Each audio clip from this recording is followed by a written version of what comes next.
What's up guys, Mr. Fit to Flourish. Today I wanted to talk about chart patterns for beginners. So these are the setups that myself and K5, we kind of teach in our Discord, and we're like, hey, you need to be waiting for these setups. And I used to be like, yo, what is a setup when it comes to trading? Like, what is the setup? Because you need to stick to one or two of them and just continually repeat these, rinse and repeat these setups in order to be a dominant trader, okay, and to be profitable. So chart patterns for beginners by First Team Investing. Let's get right into it. All right. So number one, the first setup that we want to talk about is a Fibonacci retracement. What is a Fibonacci retracement? Pay close attention here. Okay. So a Fibonacci retracement is measured from swing lows and swing highs. So from the swing low, our original trend is an uptrend. So this is an uptrend. Okay. This is the original trend. We're moving up. Once we hit a high, that's our swing high. A Fibonacci retracement is a move down to the golden pocket, which is 50 to 61.8% of the way down. So if we went from going up in this original trend and we start coming down, 100% of the way down would be this bottom white line. But 50 to 61% is this golden pocket. And that's where stocks usually pull back to. So after a move up, we usually get a pullback to about 50 to 61.8% of the way down, okay, before making a move back up. So that's something that you just need to understand when trading Fibonacci retracements, okay? I have a whole video on that, probably link it here so you can check it out. All right, the next setup, which is the best setup for beginners, is called the opening range breakout. This is the opening range breakout, okay? So what is the opening range breakout? So it's basically this setup here where you get pretty much a range. So this is the 5-minute time frame. Okay, this is the 5-minute time frame. We're looking at Amazon here. You pretty much get a range, okay? You get a range that price trades in between. So we're consolidating sideways, and then we create a high, we create a low in the morning. And in the first 30 minutes, this happens. We kind of go sideways, buyers and sellers kind of fight each other, right? And then once you get a bar close above the range or below the range, that'll tell you the direction of the market pretty much for that day. So we had this little range here, and then we had a bar close above the range. And we're not counting wicks, okay? Wicks don't count. We're talking about opens and closes. So this bar closed above this range, and we had a massive move to the upside. So that's the opening range breakout. Here is another example of another opening range breakout here. Zoom in here for you. So we had a push to the upside. We created these highs. We came down, created these lows. So now we have highs and we have lows. We're holding here, holding. And then the first 30 minutes pass. And then finally we get a big bar close outside of this range. That is an opening range breakout. Okay. This strategy is absolute money, like absolute money. It happened again today, 11/18/2024 on SPY. But yeah, it happens pretty much every day, and it's a really good setup. All right, double bottom neckline break. Double bottom neckline break.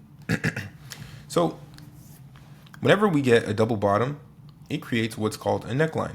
And again, when we're looking at these highs, these lows, these necklines, we're looking at the closes and opens of bars. We're not looking at wicks. Wicks do not matter. Okay, what is a wick? The wick is the long skinny tail on bars. We're looking for the flat parts. So we get a double bottom. So we come down, boom, we put in a low. Once we get a move to the upside, this is what we call our neckline. And then the second move down creates our double bottom. It creates our second bottom. Now, if we break above that move up, we will break out. That will be a breakout. It's a neckline break. People will say, oh, it's a break of structure. You don't need to know all these different terms. Just know this is a double bottom. It creates a neckline. If we get above that, we close above that, just go long. That's all you need to know right now. And then later on, you can look into why and blah, blah, blah. But you're a beginner. You're a beginner. Take time. Bro. These plays are freaking fire. And then we also get double top neckline breaks. Double top neckline breaks. So we had a move up. We come down. We create a neckline. Another move up. And it's a near double top. It's not a perfect double top. But once we end up getting below this here, let me make this a little bigger for you. Once we break below this neckline, you have a good move to the downside. Okay. So double top neckline breaks, double bottom neckline breaks. Let's see if we have what we have here. So here it looks like we have another double bottom. So we put in a low, we come up, that's our neckline, we come down again, that's our second bottom, so that's a double bottom, and then we get a close above that previous high. So that's a double bottom neckline break.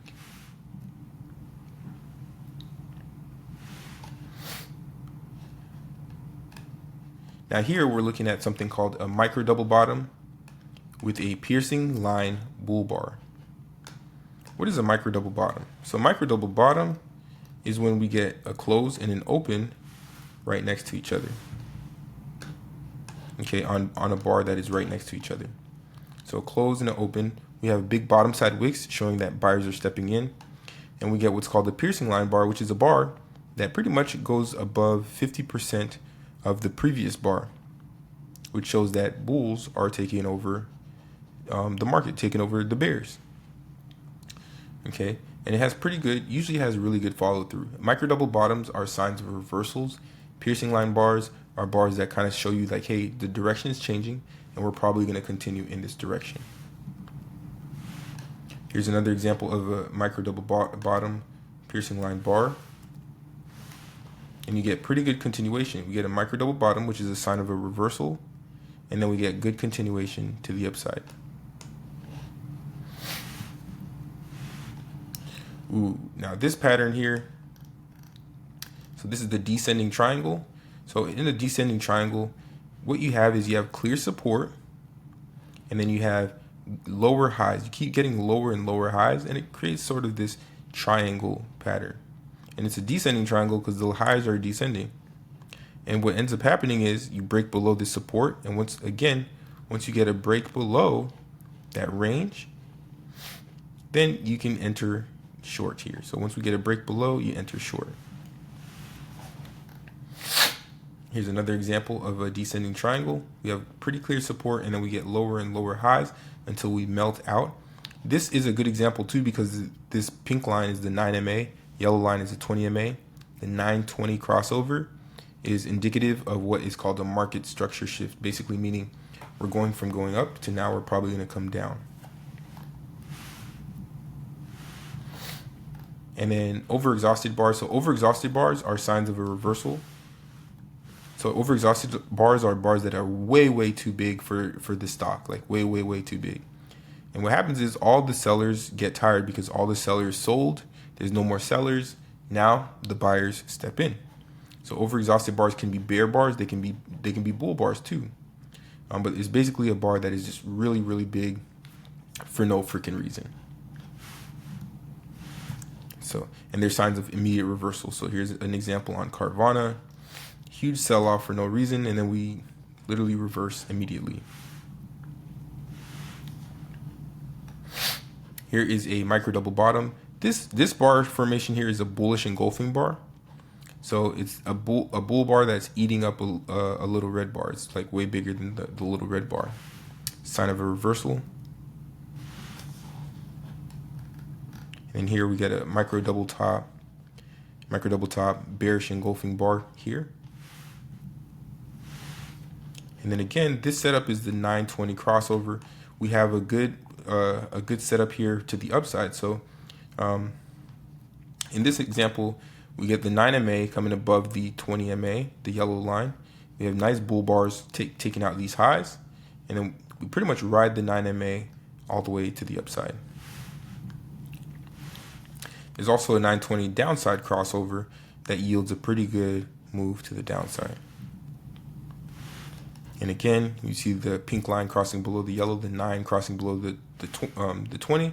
Really good downside moves, and the same vice versa. When the 9 crosses above the 20, we get pretty big moves.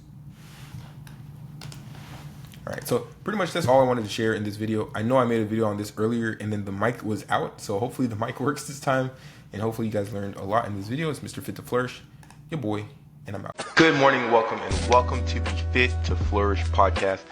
Let's talk wellness, finance, and growth.